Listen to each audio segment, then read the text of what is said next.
इमरान खान को तो बंद नहीं कर पा रहा है, यूट्यूब बंद कर दिया। इमरान खान की गिरफ्तारी का फैसला, मंसूबा तैयार। शहबाज हुकूमत को एक वक्त में दो मुश्किल तरीन फैसले दरपेश।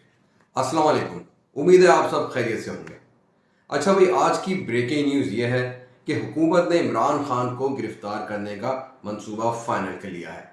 बस मसला यह है कि इस गिरफ्तारी के बाद आने वाले मुमकिन अवामी शदीद रद्द अमल के असरात और नुकसान से बचने जो सियासी तौर पर हो सकता है, वो इसे डील किस तरह करना है, इस मामले ने हुकूमत को ऐसा करने से अभी तक रोके रखा हुआ है।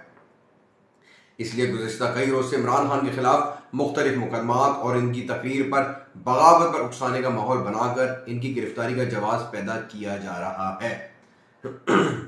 मगर इस सबके बावजूद सोशल मीडिया के जरिए आने वाले रद्द अमल और खबर के जंगल में, यानी इमरान खान को मुमकिन तौर पर गिरफ्तार करते हैं, उस खबर के जंगल में आग की तरह फैलने और मुल्क में खुदा न खास्ता इस खबर के रद्द अमल के नतीजे में शूरज फैलने के अंदेशों ने हुकूमत को अब तक ऐसा करने से बाज रखा हुआ है।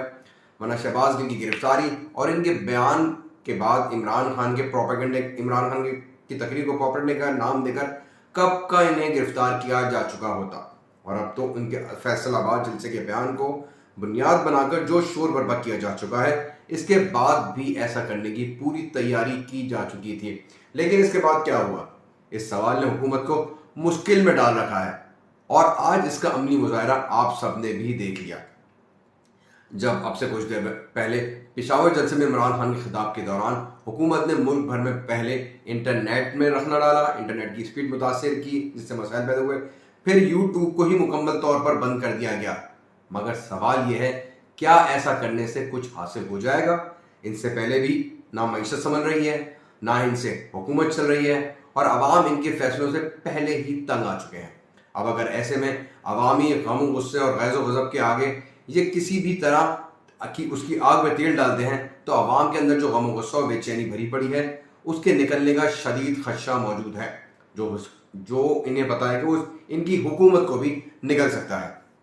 वैसे भी पीडीएम हुकूमत ने अब तक इमरान खान के खिलाफ जो भी हिकमत अमली अपनाई है, वो उल्टा इनके अपने ही गले पड़ी है, या इसका कोई फायदा इन्हें नहीं हो सकता। इसका शिकवा खुद नून लीग के अंदर भी किया जाता है। एक तरफ तो इमरान खान की गिरफ्तारी का मुश्किल फैसला हुकूमत के सामने है, तो दूसरी तरफ हुकूमत को नवंबर में नए आर्मी चीफ की तैनाती का मुश्किल तरीन इम्तिहान भी दरपेश है, शहबाज शरीफ साहब के सामने जो है। अगर ये कहा जाए कि पाकिस्तान की तारीख में किसी भी हुकूमत को आर्मी चीफ की तैनाती से मुतालिक मुश्किल तरीन फैसले का सामना है, तो यकीनन वो यही हुकूमत है और यही वजीर आजम शहबाज शरीफ है। और इस मुश्किल वक्त में शहबाज शरीफ को अपने इत्तेहादियों और इत्तेहादी खास यानी कि पीपल्स पार्टी का साथ भी हासिल नहीं है, क्योंकि पिछले कुछ दिनों से खबरें आ रही हैं कि पाकिस्तान पीपल्स पार्टी शायद इस फैसले का हिस्सा बनना नहीं चाहती, क्योंकि ये फैसला करना बकौल उनके कि वजीर आजम को सवाबदीदी इख्तियार है, तो ये कह के वो दामन बचा रहे हैं। रिवायत यह है कि GHQ 4 से 5 सीनियर तरीन अपने लेफ्टिनेंट जनरल्स की फहरिस्त वजारत दिफा को भेजता है, जो इन्हें वजीर आजम के पास भेजती है कि वो इन सीनियर अफसरान में से जिस अफसर को इस ओहदे के लिए मौजूद तस्वर करें, उसे मुंतखब कर लें। ये वज़ीर आज़म की सवाबदीद है आईनी तौर पे भी।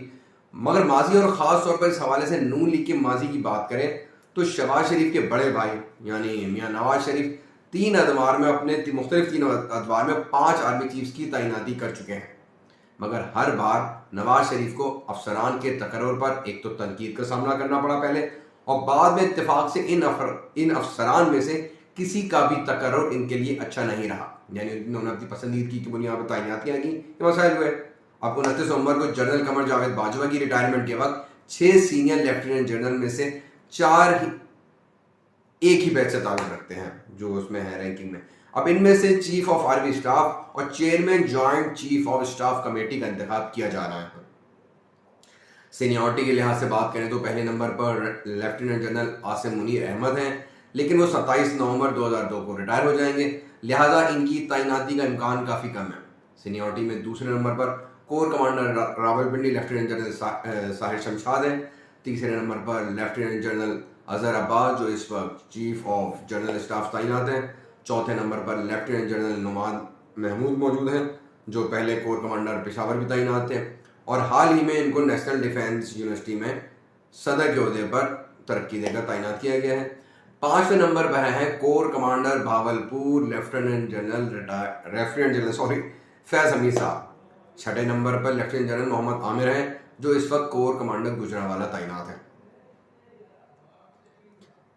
नए आर्मी चीफ और chairman joint chief of staff committee का इंतखाब इन्हीं 6 सीनियर लेफ्टिनेंट जनरल में से किया जाना है। अब शहबाज शरीफ साहब के सामने एक बड़ा इम्तिहान है। यहाँ आपको एक अहम बात बताते चले कि पीपल्स पार्टी के मरकजी रहनुमा और चालाक तरीन सियासतदान समझे जाने वाले आसिफ अली जरदारी का इससे पहले भी जब उन्हें मौका मिला आर्मी चीफ की तैनाती का, तो उन्होंने इस भारी पत्थर को उठाने से गुरेज किया था। यानी नया आर्मी चीफ तैनात करने से जान छुड़ाते हुए उन्होंने जनरल कियानी को एक्सटेंशन दे दी थी।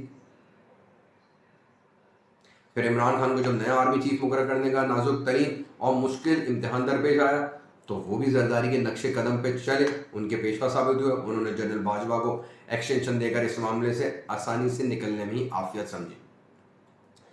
और अब मुल्की तारीख के इस वजीर आजम यानी शहबाज शरीफ को ये मुश्किल तरीन इम्तिहान दरपेश है, जो अपनी वजारत उज़्मा के 4 माह में मईशत और मुल्की हालात को कंट्रोल नहीं कर पाए। अब देखना है कि नवंबर के अख्ताम तक शहबाज शरीफ इस इम्तिहान से सुरखरू होकर निकलेंगे, या फिर वो भी आसिफ जरदारी और इमरान खान की फहरिस्त में शामिल होते हुए कोई एक्सटेंशन या तोसी का मामला करेंगे, या फिर अपने भाई की तरह एक कोई तैनाती करेंगे और फिर उसके नताइज का इंतजार करेंगे। आज के लिए इतना ही। मेरा वीडियो आपको पसंद आया हो तो मेरे चैनल को सब्सक्राइब कीजिए, वीडियो को लाइक कीजिए। आज तक के लिए अल्लाह हाफ़िज़।